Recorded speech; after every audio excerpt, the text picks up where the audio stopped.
Kami persilakan.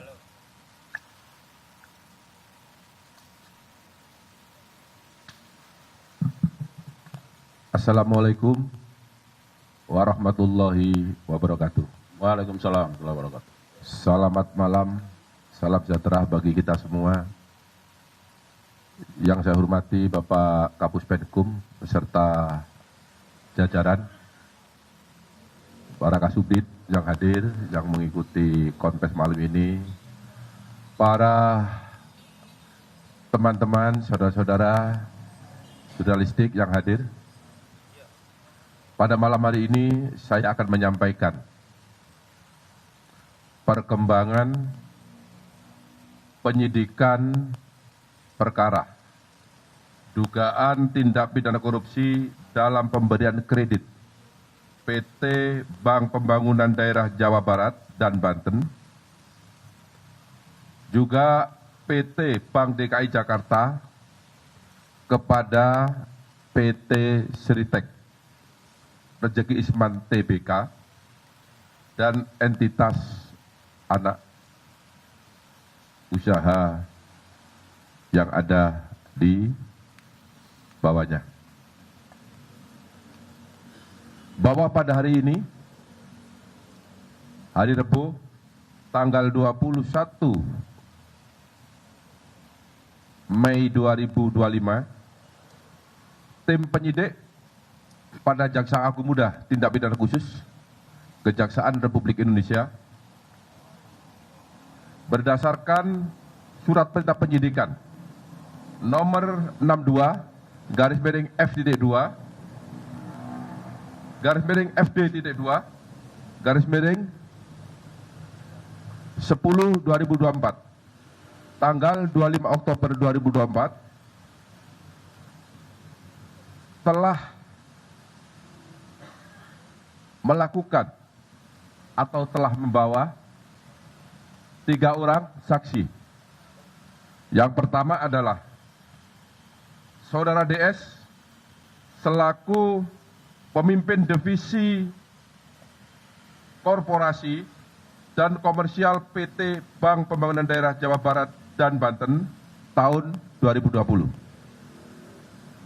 Yang kedua, YM selaku Direktur Utama PT Bank DKI Jakarta tahun 2020.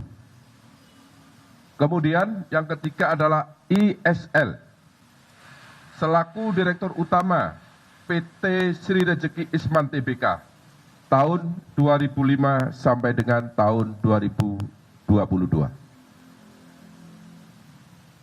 Yang bersangkutan dihadapkan kepada jaksa penyidik, kemudian dilakukan pemeriksaan di gedung Jampitsus Kejaksaan Republik Indonesia. Dan dalam pemeriksaan sebelumnya, penyidik sudah melakukan pemeriksaan terhadap 46 saksi, sebagaimana tadi yang telah disampaikan oleh Pak Kapus Penkum. Dan pada hari ini, penyidik juga melakukan pemeriksaan terhadap 9 saksi. Kemudian juga beberapa saat yang lalu, penyidik juga telah melakukan pemeriksaan terhadap 1 orang ahli. Setelah melakukan pemeriksaan terhadap para saksi tersebut di atas, penyidik memperoleh alat bukti yang cukup telah terjadi tindak pidana korupsi dalam pemberian kredit dari beberapa bank pemerintah kepada PT Sritek Rejeki Isman Tbk dengan nilai total outstanding atau tagihan yang belum dilunasi hingga bulan Oktober 2024 sebesar 3 triliun 588 miliar 650 juta 808.000 rupiah, maaf, 1.028 rupiah, 57 sen. dengan perincian sebagai berikut. Untuk Bank Jateng sebesar 395 miliar 663 juta 215.800 rupiah. Kemudian untuk Bank BJB, Bank Banten dan Jawa Barat sebesar 543 miliar 980 juta 507.170 rupiah. Kemudian untuk Bank DKI sebesar 149 miliar 7 juta 85.018 rupiah, 57 sen.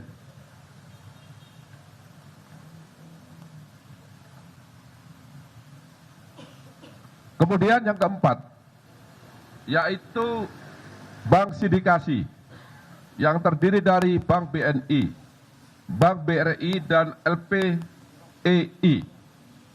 Jumlah seluruhnya adalah 2 triliun 500 miliar rupiah. Selain pemberian kredit tersebut di atas, PT Sri Rejeki Isman Tbk juga mendapatkan pemberian kredit di bank swasta yang jumlahnya sebanyak 20 bank. Ini tidak saya sebut ya, karena banyak sekali, jumlahnya 20 bank. Adapun kasus posisi dapat kami jelaskan terhadap adanya pemberian kredit kepada PT Sri Rejeki Isman Tbk yang dilakukan secara melawan hukum dan mengakibatkan adanya kerugian keuangan negara, dapat disampaikan fakta-fakta sebagai berikut. Bahwa PT Sri Rejeki Isman Tbk merupakan perseroan terbatas yang beroperasi dalam bidang industri tekstil dan produk tekstil dengan komposisi kepemilikan saham yaitu PT Handelston Indonesia sebesar 59,03%